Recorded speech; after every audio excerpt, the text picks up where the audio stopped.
ताजे ताजे आणि फ्रेश फुलं पाहून कोणाला नको वाटेल का देवपूजा? चला म्हटलं सुंदर अशी देवपूजा करून घ्यावी.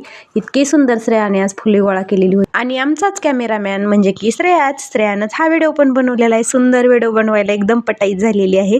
खूप छान छान व्हिडिओ बनवते. मी काही कामात असले मी समोर बघून आपलं काम करत असते आणि हिचं गपचूप आपलं व्हिडिओ काढायला चालू असतं.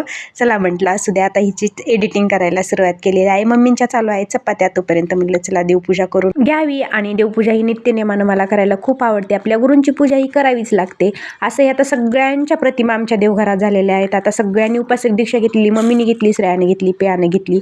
त्याच्यामुळं तर ना सगळे गुरुमाऊलीच आमच्या घरात झालेले आहेत. त्यामुळे पूजा करायला जर असा उशीर लागतो आणि देवघरात ही भरपूर सारे देव आहेत. त्याच्यामुळं ती खूपच सारा उशीर होतोय. पण असू द्या, आता आपले देव आपली देवता सगळं काही ठीकठाक करावंच लागतं. मग काय थोडा उशीर झाला तरी चालतो. इकडे माझी देवपूजा झालेली आहे. मी पोचलेली आहे तळ्याकडल्या शेतात. चला म्हटलं आधी पिंक कलर बदलून घ्यावं. 4ला लाईट आली की नंतर सगळी धावपळ होऊन जाते, कारण धाराही काढायच्या असतात.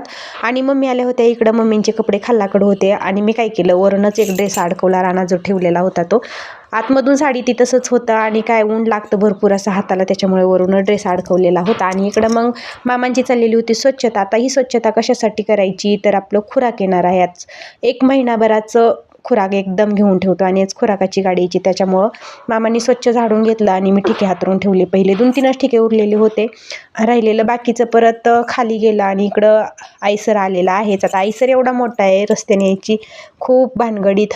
आमची वाट तर आधीच गावापासून शेतात येईपर्यंत एवढी छोटी, काय विचारूच नका. आणि एवढं मोठं पशुखाद्य आणलेलं होतं. आमचं टोटल 50 ठिके पशुखाद्याचे होते आणि बाकीचा भरडा होता 15 ठिके. आणि स्पेशली कारवडींसाठी ही खुराक वेगळंच असतं.